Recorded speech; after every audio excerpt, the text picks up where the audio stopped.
The Atlantic slave trade was vast. It spanned from the 15th century and ended in the late 19th century. Millions were stolen from Africa.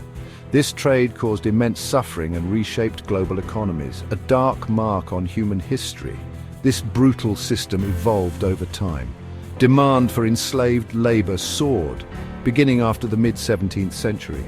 European colonies craved workers, plantations for cash crops expanded rapidly. This hunger fueled the horrific trade. More ships crossed the Atlantic Ocean and more lives were tragically destroyed. The scale of cruelty grew immensely.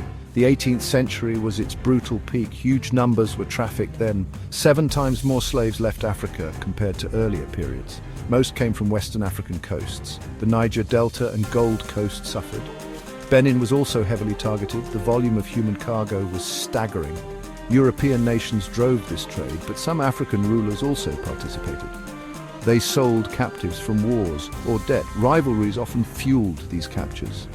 Economic shifts occurred along the Guinea coast. New merchant classes tragically emerged and currency systems tragically developed. But the human cost was profound. Progress came at an unbearable price. Slave ships were floating nightmares. People were packed below decks with space impossibly tight. Often less than 5 feet high, they lay in rows, cruelly chained. Darkness and foul air filled holds. Fear was their constant companion. This was the horrific Middle Passage, a journey of unimaginable suffering. Death was frequent on these voyages. Mortality rates averaged 15%. In earlier times, losses were likely greater. Disease spread like wildfire. Smallpox and dysentery were deadly. Suffocation and starvation also killed. The ocean became a vast tomb. Countless souls never reached shore. Brutality was a calculated tool. It aimed to crush African spirits. Captains inflicted unimaginable tortures. Some slaves were executed publicly, dismembered before others. Some were even forced to eat flesh. This was to prevent rebellion. Terror was systematically used to control. Human dignity was utterly stripped away. Women endured unique, terrible abuse. Rape was a constant, brutal threat. They were vulnerable to the crew. Men were sometimes castrated. Their sex organs were cruelly severed. This was another cruel control tactic. The psychological wounds were deep. Survival itself was an ordeal. The trauma echoed for generations. Africa faced huge economic ruin. It was shut out from Europe's discoveries.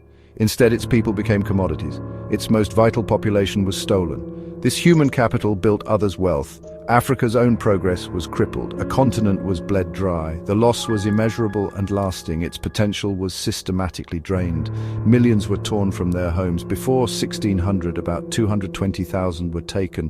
From 1601 to 1700, it was 1,120,000. The peak was from 1701 to 1810. In this period, 3,680,000 were enslaved. After 1810, another 1,090,000 followed. A total of 12.5 million were shipped. These numbers represent stolen lives. The trade targeted young adults. Most were aged between 15 and 35. This theft stunted Africa's population growth. It halted continental development. Communities were violently shattered. Families were permanently broken apart. The demographic toll was immense. Generations bore these deep scars. The fabric of societies was torn. Cruelty extended to the plantations. Slaves knew the whip intimately. It was often more regular than food. C.L.R. James documented this horror. Laws defined Africans as property. They were like livestock to be sold, bought, traded, and mortgaged. Their humanity was utterly denied. This brutal system thrived on violence.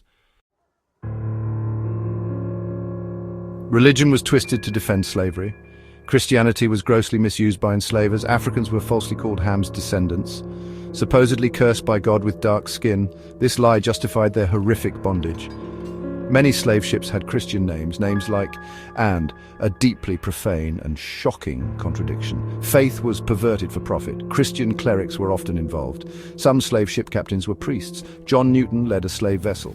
He read the Bible on his ship and held daily prayer services, all while transporting human cargo. He later wrote how sweet the name of Jesus sounds. He then renounced the trade. His story highlights the era's paradoxes. Missionaries also played a complex part. Some forced enslaved people to promise they would not seek freedom. This was a condition for baptism. It reinforced their cruel subjugation. The law further enabled this inhumanity. Africans were legally mere chattel. This classification sanctioned extreme punishments. The system was designed for oppression. The slave trade's legacy persists today. It shapes modern views on race. False ideas of white supremacy linger. The UN has a Remembrance Day. March 25th honors the millions of victims. Memorials like the Ark of Return exist. They urge reflection and vital learning. The fight for true justice continues. This dark history must never be forgotten. We must confront its enduring impact.